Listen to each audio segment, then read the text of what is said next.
বলিউড অভিনেত্রী মালাইকা আরোরা নিজের অর্ধেক বয়সী অভিনেতার সঙ্গে সম্পর্কে জড়িয়ে বেশ চর্চায় ছিলেন একসময়। যদিও সেসব এখন শুধুই অতীত। সম্প্রতি এক অনুষ্ঠানে মালাইকা নিজের অভিজ্ঞতার কথা খুলে বলেন।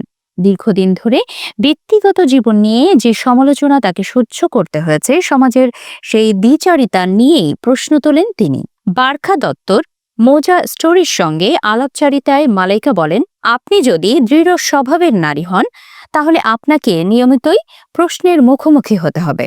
এটা এড়ানোর উপায় নেই। আমার জীবনে আসা কয়েকজন পুরুষ আমাকে দারুণভাবে সমর্থন করেছেন, তাদের জন্য আমার গভীর শ্রদ্ধা আছে। তবে সমাজ একই ঘটনায় পুরুষ ও নারীকে আলাদা চোখে দেখে, এ কথাও স্পষ্টভাবে বলেন তিনি।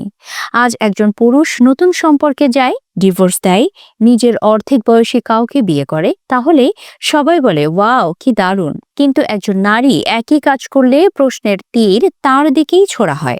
এটা কেন করলে? তার কি বুদ্ধি নেই?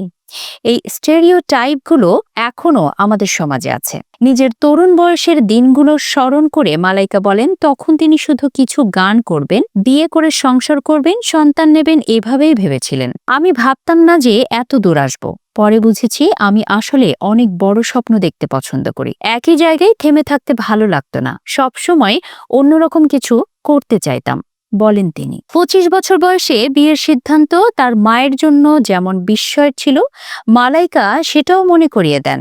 মালাইকা বলেন, মা সব সময় বলতেন, দুনিয়া দেখো, জীবনটা উপভোগ করো, আর প্রথম যাকে ডেট করবে তাকেই বিয়ে করো না। কিন্তু আমি তা করেছি। মা বিশ্বাসই করতে পারছিলেন না। মালাইকা বলছিলেন, এভাবে করলে তুমি কি করে জানবে জীবনে আরো কি কি আছে? আমি শুধু বলেছিলাম, মা একটু রিল্যাক্স করো। তবে মা সবসময় আমাদের স্বপ্ন দেখতে উৎসাহ দিয়েছেন, আমাদের থামিয়ে রাখেননি।